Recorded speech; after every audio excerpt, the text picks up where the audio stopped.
Welcome to this week's episode of The Good, the Bad and the Odds. We're your hosts, Mark and Sam. We'll be talking to you about what we've been up to this week. We'll be discussing the 5 movies, games, books, whatever medium we like, where the subject is science gone wrong, and we'll be discussing the movie Rise of the Planet of the Apes. Hi Sam. Hey. Right, here we are. This is podcast 20. Can you believe we've done 20 of these things? Yes. Okay. Okay, what have you been up to this week? I finished off Deus Ex. Really good the ending. Xbox game. Yeah, the Xbox game. Yeah. Thinking of starting my Fable 2 profile again. Fable 2? Yeah. Yeah, because you got Fable 3 as well, haven't you? Yeah. Yeah. That's wandering around and... is it sword fighting? Yeah, sword fighting, guns, magic. Oh, right, okay. So it's just a sandbox kind of game, is it? Yeah. Cool. Yeah. Is that until you get Skyrim? You'll be getting Skyrim soon, won't you? Okay. I've heard Skyrim described as a Brian Blessed simulator, which made me laugh quite a lot. Yeah, why? Why is that? Because it's got, the big thing is killing dragons in Skyrim. Yeah. In Oblivion, it was closing Oblivion gates. In Skyrim, it's killing dragons. And after you get the first kill, like the first dragon or two, you get this thing called the Dragon Shout. Right. That it's like a force push sort of power that just blasts everything in front of you away. Oh, okay. And that sounds like fun. When you get it, it sounds like a bit of a drag until you do. Yeah. Sounds yeah. I've, in terms of games, I haven't really done much. I did start GoldenEye, only just though, started it yesterday. And it's okay, it's not the best, it's kind of a stealth game really. You can shoot things up, but you're meant to be sneaking around, and it's not the best games. I've played much better games. Splinter Cell Conviction strikes me as probably a much better game. However, it does get a bit of kudos, just being a James Bond, you know. And there's there's voice work from Judi Dench and Daniel Craig, and maybe some other people. But I've only just kind of started it. I kind of like it, but it annoys me a bit because sometimes there's a mission and it's really not quite clear where you're supposed to go. It's just a flashing thing telling you you've got to do something, but no real directions. So it means a lot of wandering around trying to figure out exactly what you have to do, and you just get fed up.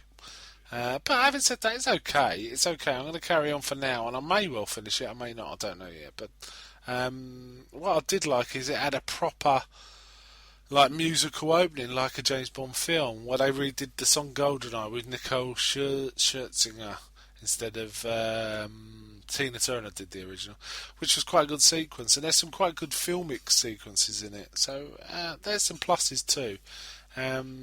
It plays quite well though. The only other thing that's a bit poor about it is it's meant to be a stealth thing, but when you shoot, you seem to like walk into open space to do the shooting, so it's not that stealthy. Whereas other stealth games, you're like looking around walls and things. Having said that, I do like it, as I say. What else have you been up to? Not much really. I've watched some films since we last talked. I'm not sure if you watched any of them or not with me. Watched Jim Carrey's The Grinch, which I saw a bit of that. Yeah, I really like that. I think it's a really good film, and I think it's a bit underrated. Some people call it a cash-in, and not very good, but in fact I think he's really good. Jim Carrey in particular is really funny in it. He comes up with some great lines, and it's just perfect because it isn't too adult. It's still for kids, but it's kind of the darker end of stuff for kids, which is good, you know, for Christmas. That's quite good. And I watched Bean the movie, which was okay, you know. It made me laugh in places. Again, that's held up as quite a turkey, but it was better than that, I think. It was fairly fine family kind of comedy, I thought. That's it for films for me. Done a bit of reading as well. I finished the autobiography of Leonard Nimoy called I Am Spock, which was okay. What he talked about, mostly a bit about the Star Trek series, but quite a lot about the films, which was kind of interesting because he directed a couple of them. So it was interesting from that point of view. Which ones did he direct? He directed number 3, but in number 3 he's not in it that much. He's only in it right at the end, so he could just direct. and he directed number 4. Now, he was a major part of number 4, so he was saying how much hard work it is, to act and direct at the same time. But he's directed a few other things which you talk about. He directed Three Men and a Baby, which was quite a good film. Isn't there supposed to be a ghost in that? Yeah, no, well, It's a there is supposed to be, but it's a cardboard cutout. A Ted Danson in a tuxedo and a black hat, but yeah, there was a rumour there was a ghost in it, but it isn't. And it was kind of interesting, but he did keep going about how he was happy with, Spock, and he liked Spock, and he kept going on and on about it. So I still think it's got some, in this book, which I think was written in 1995, he still had some sort of issues about Spock. And it was written in such a way that you thought it was like, he thought he wouldn't play Spock anymore, because he wrote about the films, and also an episode of Next Gen he was in called Unification, which was quite a good episode.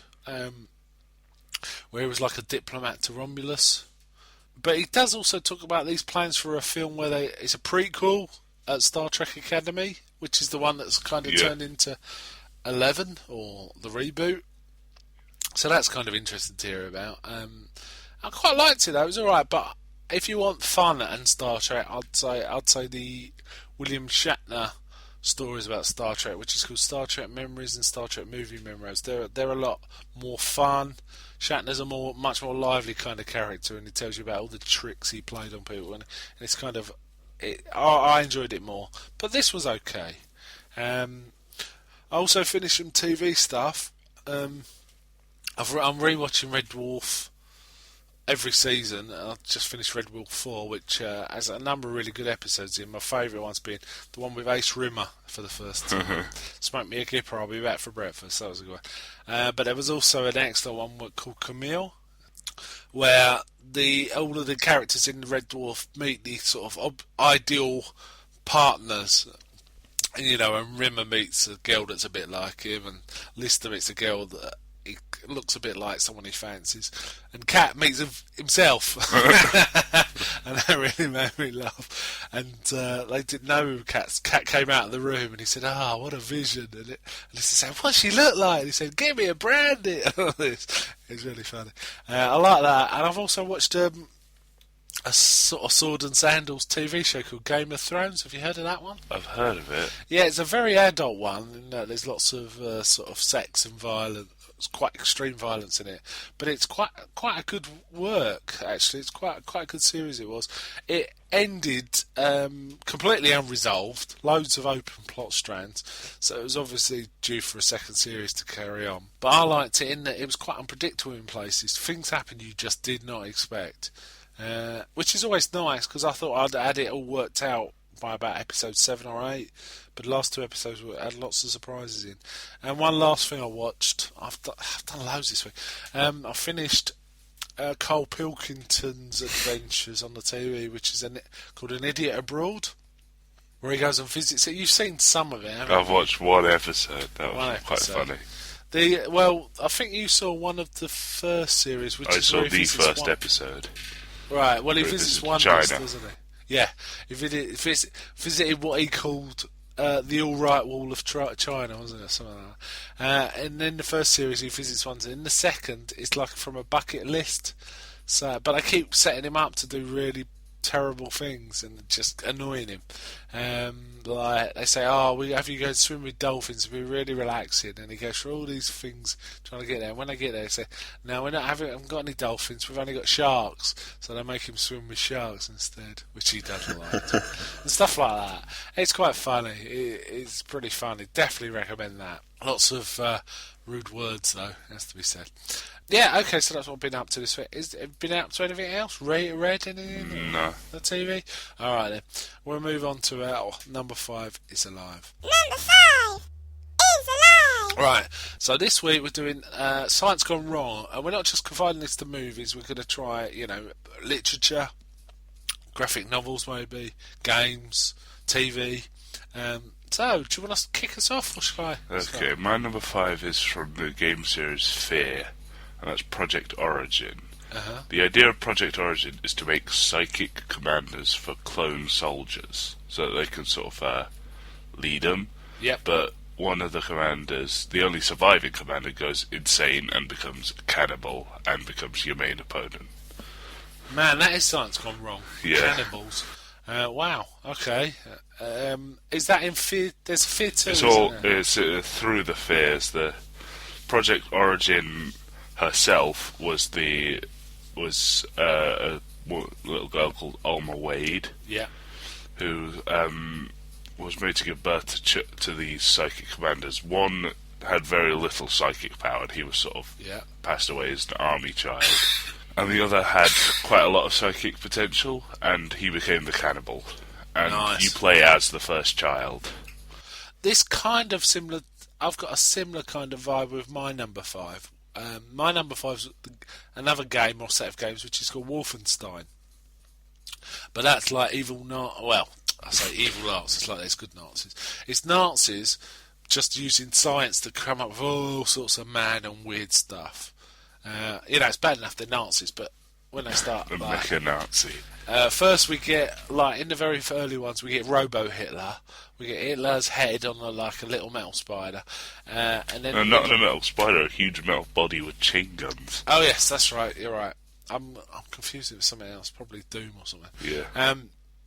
Whereas in more recent ones, you're running around and they're trying to use weird science, mad science, to create these like psychic powered Demons. things, soldiers, things that can like move fast or turn invisible and this, that, and the other. Yeah. Anyway, yeah. That's enough of that, I think. Okay, what's your number? My number 4, it may seem quite cheap, but I put the Urukai, because he describes them, I'm telling you it's cheap. I'm pretty sure Saruman describes them as creatures of science.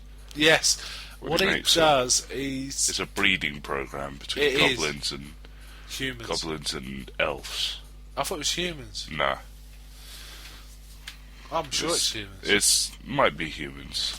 I thought it was orcs and humans, because orcs are like corrupted elves anyway. I think.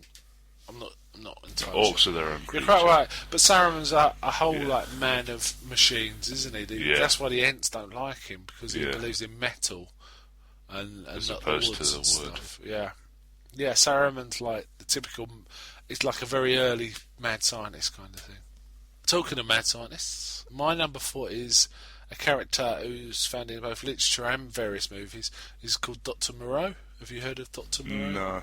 Right, it's a story by H.G. Wells of a scientist who started to try and make animals human by surgery. Yeah, and various scientific mechanisms to make them more intelligent. And what he ended up is like a camp of, half men, half beasts, with still something of the beast about them. There's a couple of films. There's one from the 30s, which is very. In fact, I think there's a couple from the 30s, but one of them's not credited as such. But that's what it is what it is. And there was one from the 70s, which isn't so good, or maybe it was the 90s. I can't remember now. But basically, it's a mad scientist toying with nature, and we all know where that gets you, don't we? Okay, what's your number 3?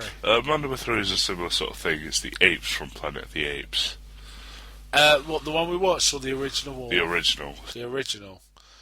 Now, in the original, we don't know they're a product of science.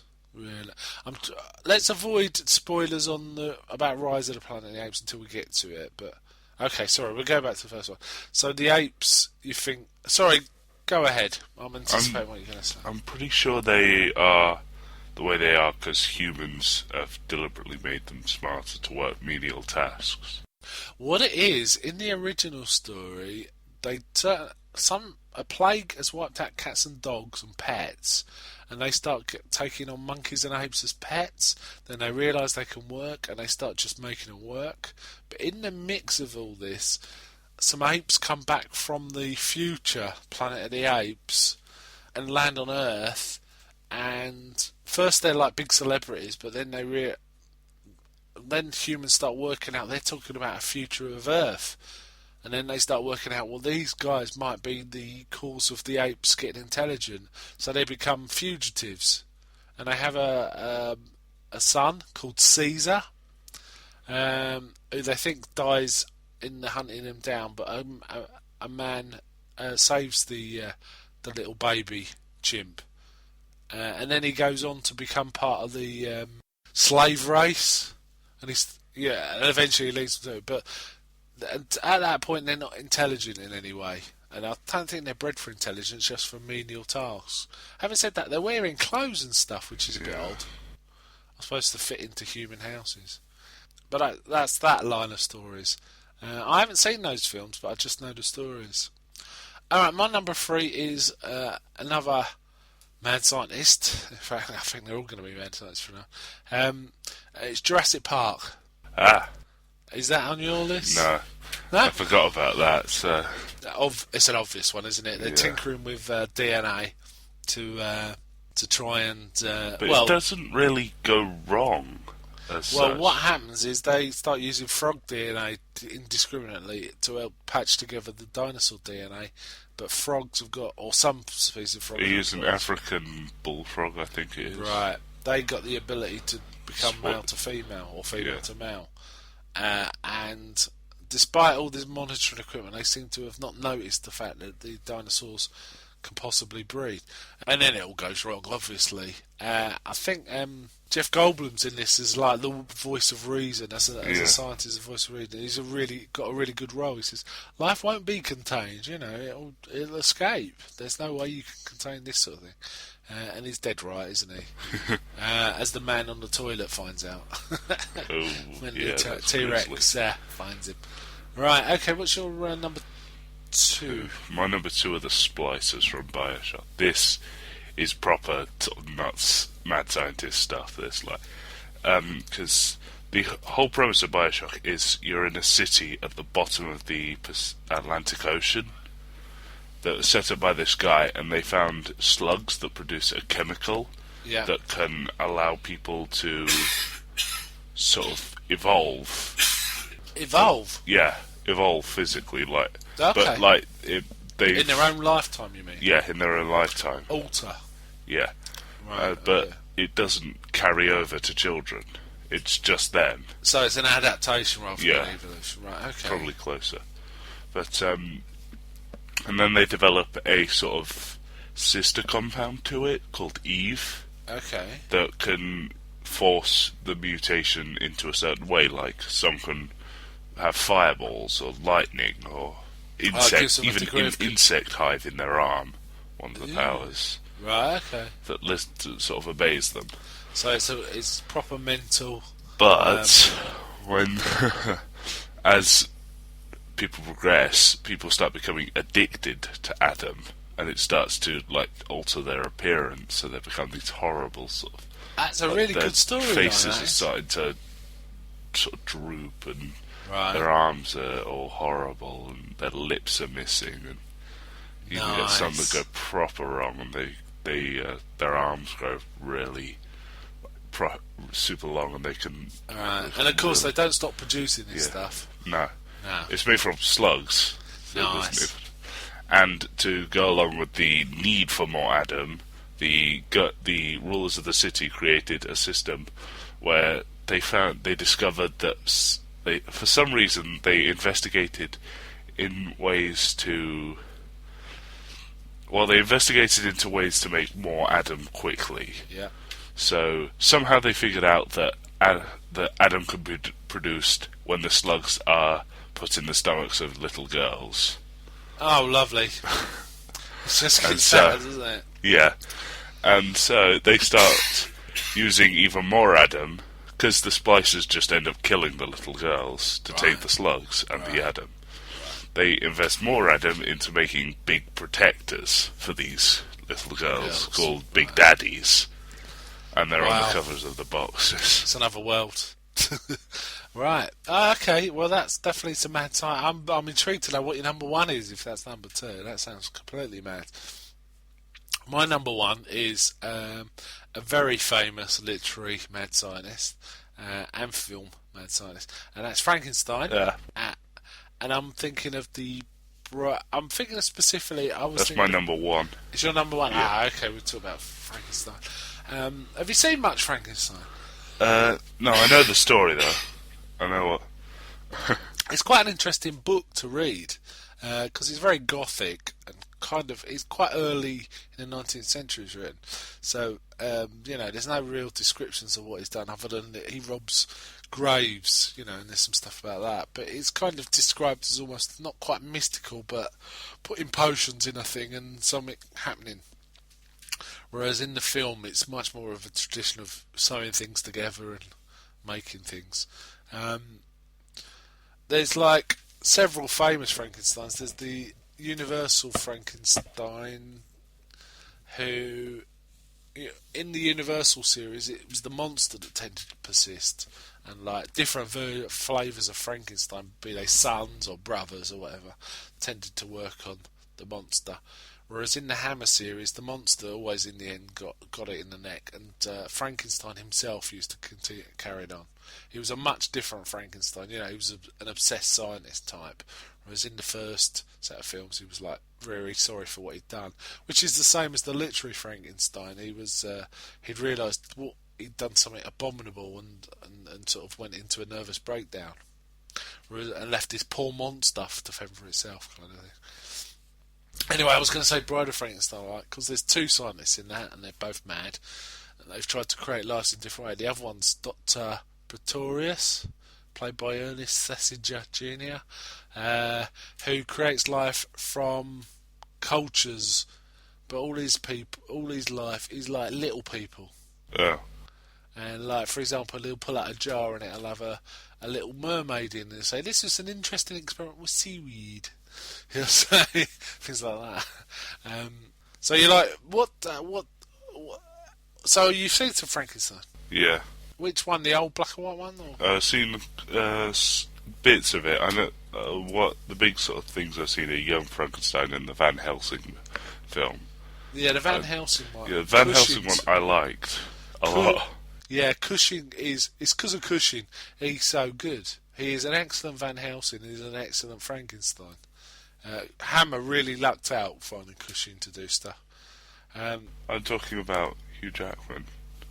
Oh, sorry. Helsing. Sorry, Van I thought Helsing. you were talking about Hammer. I thought you said Hammer. No, Van Helsing. My mistake, sorry. So you like that Frankenstein? Yeah.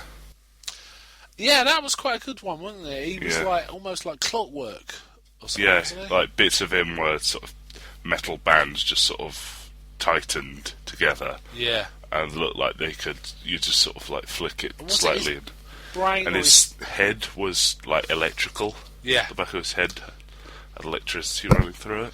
I personally think the Frankenstein was the best bit out of that film, actually. I quite like the I Frankenstein. don't know, I like the Dracula a lot. Well, it was okay. It was okay as a sort of lightweight adventure kind of thing. Yeah. Sorry, I misheard you. I thought you said Hammer. Okay, my number one is The Fly.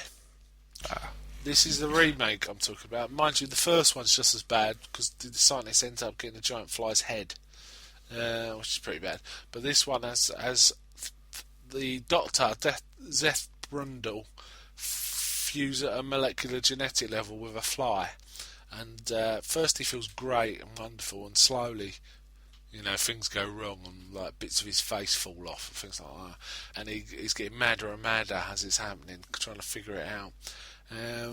Yeah, that is a mad scientist and a half. Right, okay, got any honourable mentions? I've got the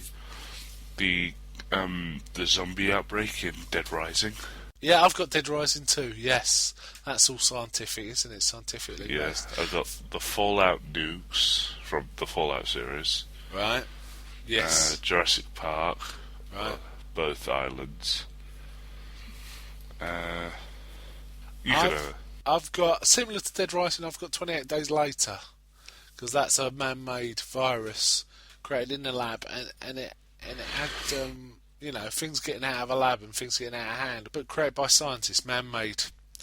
Deep Blue Sea I've got, and that's got quite a similar story to Rise of the Planet of the Apes, in that it's about experiments to try and fight Alzheimer's and treating animals to have sort of have an ability to regenerate brains things, but in this case it's sharks. That's a lot of fun, that film. And I've also got another classic literary and movie mad scientist, which is Dr. Jekyll, who obviously made Mr. Hyde with his potions. Okay, that's that list. We'll move on now to There Can Be Only One. There can be only one. Right, this week we're going to be discussing Rise of the Planet of the Apes. This is a fairly recent film. It was out in the cinema not too long ago, and it's recently come out on Blu-ray. And what we're going to do, we're going to discuss it in depth without any restrictions. So this will be a spoiler episode. If you haven't seen it and want to see the film before you hear anyone talking about it, you best not listen on. We will be talking about specific plot points, so just be warned. And that's going to go on till the end of the episode, so I'd shut off there if you don't want to hear it. Okay, it came out this year, 2011. Stars James Franco, Andy Serkis, Brian Cox, John Lithgow, the guy who was Malfoy from Tom Harry Felton. Potter. Tom Felton, sorry.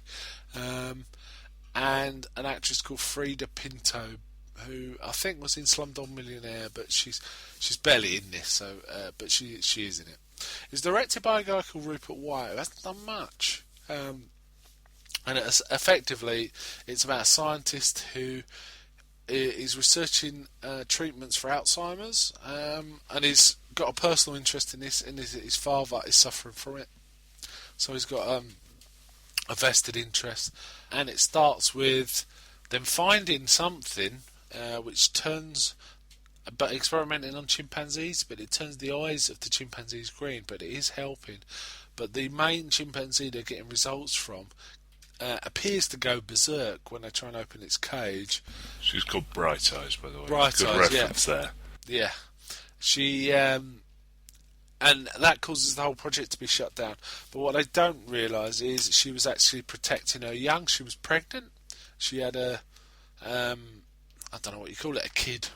Child. Yeah, a child, and no one realised this. And because the lab doesn't know there's this child, all the chimpanzees get put down. But the scientist who feels guilty about it, who's James Franco, takes the little chimp home and calls him Caesar.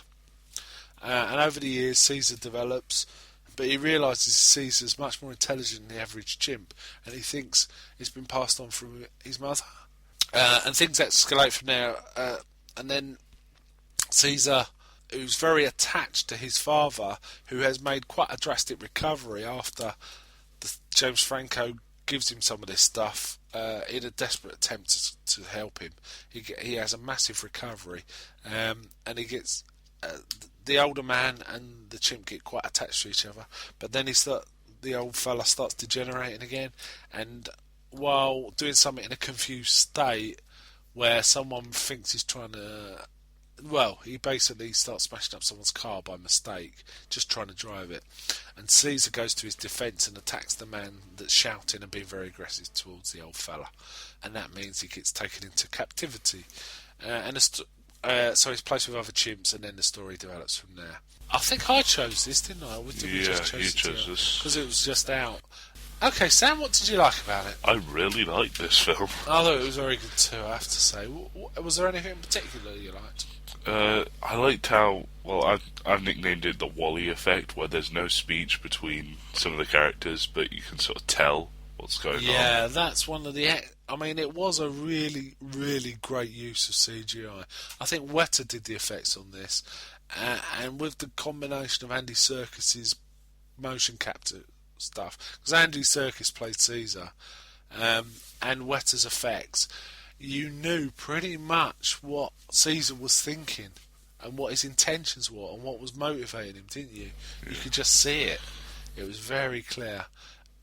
In fact, Caesar, I think, was like the most sophisticated character in this film. Yeah. Actually, more so than the humans. Yeah, and I also liked it was a very solid story. It all made sense. There wasn't really big plot holes in it, I don't think, really. I mean, there's a few obvious ones, like how on earth did they not realise the chimp they were working with? How did they not know she was pregnant? There's a few ones like that. But structurally, the story hangs together very well from that point onwards, I think. And I just like Caesar. I thought Serkis did a great job there. Was there any other character actors you particularly I liked? like John Lithgow. He was very good too, Yeah. yes. He was very good too. James Franco was alright in the first half, actually, but then it kind of tailed off. Really the film was most interesting when it was all about Caesar, wasn't it? Yeah. When it was about the science, it wasn't quite as good, but it was still pretty solid, having said that. I also really liked the last 10 or 15 minutes where the apes get out and they're trying to escape, but by going across the city and causing absolute mayhem. It made me think of all like the zombie films you see, where zombies break into a place. And I was thinking, well, this makes those look tame, and slow and a bit boring compared to what these They were creatures are doing. tearing bits off fences and using them as spears. Spears and all sorts. The last 10 minutes was really quite exciting, wasn't it? It was some impressive strength they displayed as well. Yes, and quite intelligent strategy as well to get pincer around. maneuver. Was there anything you didn't like about the film? I didn't really see the reason for the love interest. Not at all. I No, agree. she Absolutely.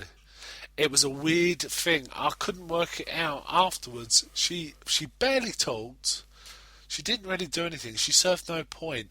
I was trying to work out if she had a much bigger character in the original drafts and they cut it down so much it was pointless, or whether someone had made a decision that we need to make this guy not single and there needs to be something other than this.